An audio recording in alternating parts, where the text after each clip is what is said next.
Hello, this is Dave, and welcome to Equity Story.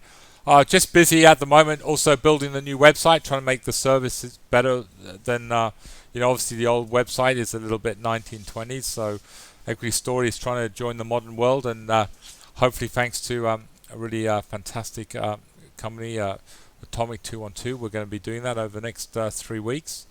Um, I'd just like to say, I think one thing I do like is this new results thing, where you can actually sort of, if we're trending a stock, you can go in the past and see what have Equity Story trended that sort of stock before, and some of the ones we're trending at the moment, like Domino's, you can sort of put Domino's in here, um, and it's quite interesting. Like, it surprises me actually in some ways, just how much money we made in a lot of these companies. But Domino's is something we've done. 23, 33, about 45% on, since we've opened Equity Story. Hansen is another one we're trending at the moment.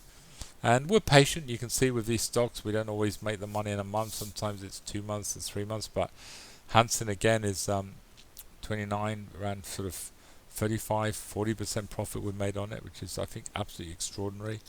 BAP, playing a few games with us at the moment. It's a little bit down, but again, it's a great story and a great trending stock. And we've done around 34% on BAP over the last year, which is, again, I think, absolutely fantastic.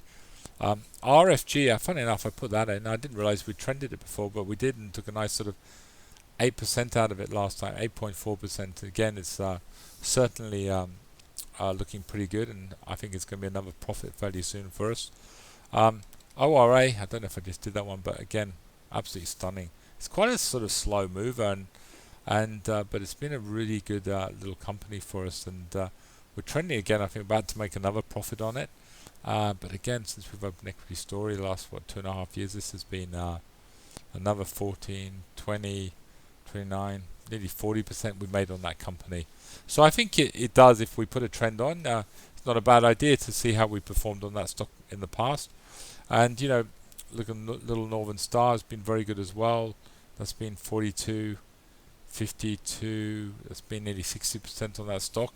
A little bit down at the moment. The gold's sort of trying to shake us off, but we're not getting too phased. We believe that the gold story is alive and kicking, and even if it does go a little bit low, I think it'll slingshot up pretty quickly. And again, Evolution has been fantastic for us, right? Sort of what we've done this year on it. This year we've done about sort of 17%, and last year we did about nearly 7%. So I think it's a great addition to the website, and obviously see what we can do. I was actually looking at Bellamy's as well, and what an annoying situation. We did about sort of 23, nearly 29% trending that this year. Unfortunately, we know the story of Bellamy's is they looks like they've we're waiting to see what they say on the 21st, but it looks like they've really been very dishonest and have not informed the market properly. And there is a legal action against them at the moment by a number of institutions, and we're going to be keeping you informed. And it might be an idea if you were on that last trend of Bellamy's, that you could certainly put your name forward, and you could. I think there's a few. Slater and Gordon, there's a few companies that actually are suing Bellamy's for poor disclosure. I think that is an issue at the moment, and I think there's a lot of. I would like to see. It's a hard business what mums and dads, and we all do, and even brokers do, buying companies. At least you expect for companies that are listed on the ASX that do have their books audited every year. A certain amount of decency and honesty, and I don't think it's just Bellamy's that should be singled out here. I think there's a number of companies that are not disclosing the story as clearly as they should do. And I remember even 4 or 5 years ago reading an ASIC article about how they were so disappointed with most of even the companies on the ASX 200, the way they were sort of failing to disclose the sort of the proper story behind the company. And again, I mean, as you get this sort of, how do you say, poor disclosure, and the way a lot of CEOs play the books, I think it just makes the trending more and more important. And obviously we say behind every company are those people in the know, and and that's obviously the money you can see going in and out of stocks, and maybe the true story behind every company.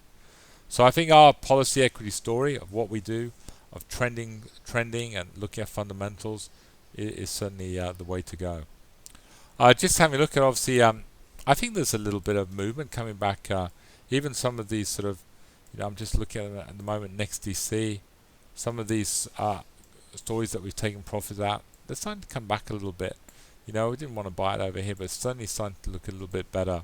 Starting to get a little bit of a better trend. NextDC, again, it is a sort of so-called potentially a hot story for next year. BWX again came back today quite nicely, but for me it would need to do a little bit more. And NVL, how good does that look?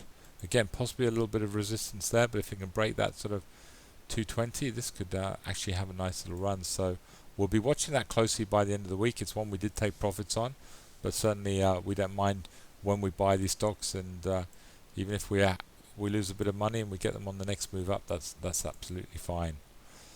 Just having a look at obviously some of the ones we're in at the moment, and we're generally speaking really happy with the performance of the 3-year growths and the ones we've held. And like I said, you're in this market which is moving, had a big sort of shift of money out of sort of growth stories into blue chips, and I think that will reverse at the beginning of next year. And I think as people get more confidence in the market and a little bit more confidence in Trump, and I think you'll see a lot more money go back into these growth stories. But again, it had actually had a classic buy signal, and it was on Einstein's trending blog, Raw Funds, and bang, look, just went through it absolutely beautifully. So it's looking very good, RFF, and really obviously happy to have it in that 3-year growth portfolio. That's all I've got to talk about tonight on Equity Story. I look forward to bringing you this report tomorrow night. Good night.